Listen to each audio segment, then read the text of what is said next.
Yaz tatili bitti kıymetli seyircilerim. Ağız tadıyla enfes bir sezona merhaba demek istedik. Yumuşak dokulu brownie tarifi Oktay Usta'dan. Bir dilim yeter mi sizin için? Buyurun.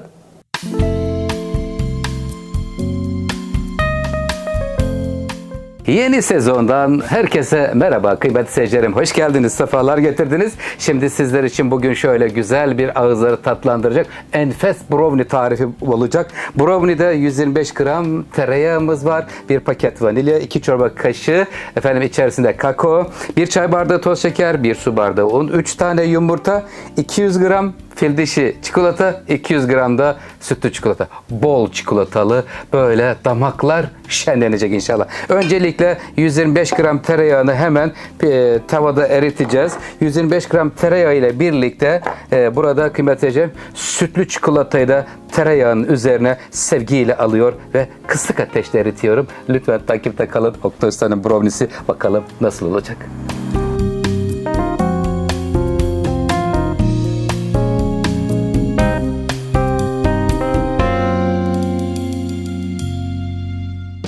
Çikolatamız kısık ateşte eridi. 3 tane yumurta kırıyoruz. Evet, 3. yumurtayı da kırdıktan sonra kıymetli seyircilerim burada 1 çay bardağı toz şekerimiz var. Bismillahirrahmanirrahim. Sevgimizi veriyoruz. Şekerle birlikte yumurtayı 3 dakika köpürtüyorum. Detaylar geliyor. Lütfen video sonuna kadar izleyin. Hiçbir ayrıntıyı kaçırmamış olun.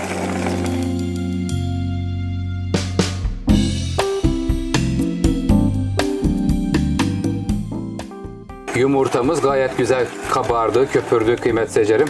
Brownie için bakın, görüyor musunuz? Subhanallah. Gayet güzel oldu. Şimdi buraya 2 yemek kaşığı kakao ilave ediyorum. 1 paket vanilya veriyorum. Şimdi vanilya, kakao bir karışsınlar. Karışır mısın canım? Karışıyor ve hemen buranın içerisine kıymetli seyircilerim çikolatayı vereceğim. Çikolatayı yalnız çok kısık ateşte eritelim. Tereyağı ile birlikte yanıverir. Çok hassastır. Bakın gayet güzel oldu. Görüyor musun? Bak görüntüye bak.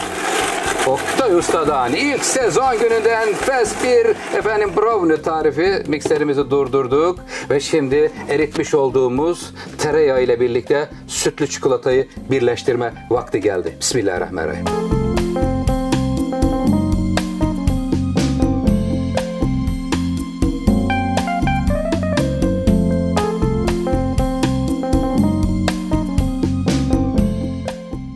Evet, brownie'nin kıvamını görmek ister misiniz? Sevgiyle akıyor. Çocuklarımız bu tada bayılacaklar. Şimdi burada 25 santime 15 ile 18 santim çapında bir kalıbın içerisine alıyorum. 3'te 2'sini direkt buraya alıyorum. 3'te 1'ini üzerine ayırıyoruz kıymetli seyircilerim. Çünkü üzerinde çikolatanın, beyaz çikolatanın üzerinde kaplanması gerekiyor. Bunun püf noktası kalıbının geniş olmaması.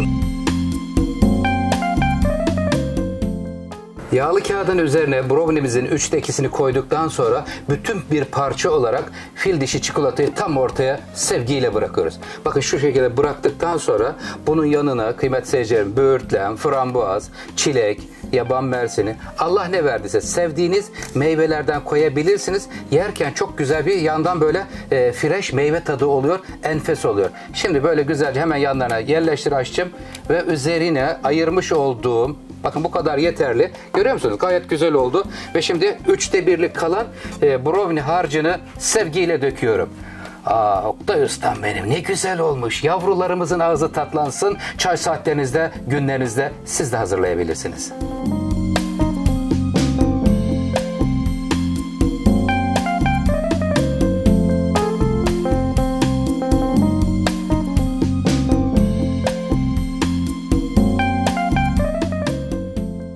Ağzımızın tadı hiç bozulmasın. Sezona tatlıyla başladık. İnşallah güzel güzel bir sezon olur. Sevgiyle lezzetli yemekler pişirir Oktay Usta sizler için. 160 derece fırının en alt katına kıymetli seyircilerim koyuyoruz. Ortasına koydum. Turbofan kapalı. Alt üst ayarda desteklerinizi bekliyorum. 2 milyon olmaya adım adım ilerliyoruz.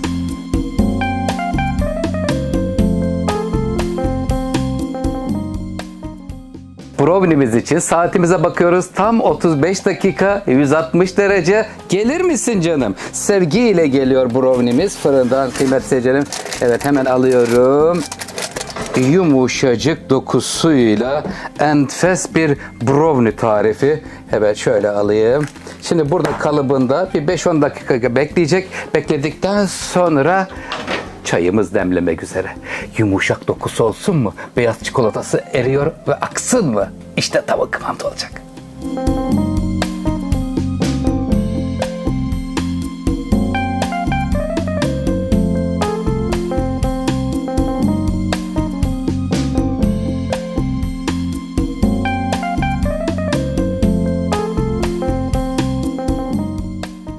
Brownie'mizin görüntüsü çok güzel oldu. Böğürtlenli oldu kıymetli seyircilerim. Hemen çayımızı dolduralım. Ondan sonra da brownie'mizi keselim istiyorum. Artık çocuklar diyor ki sabırsızlanıyorlar.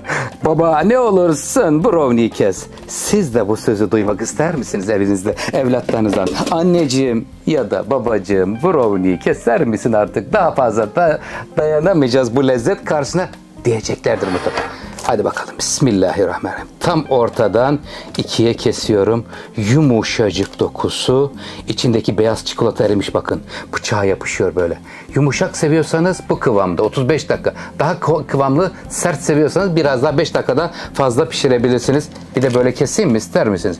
Bir de böyle kes bakalım Ayşem. Kesiyorum ve şimdi hemen şöyle spatulayı daldırıyorum. Gel bakalım canım. Veda vaktimiz geldi. Tatlıyla güzel güzel bir an yaşıyor ve veda ediyoruz. İşte böyle.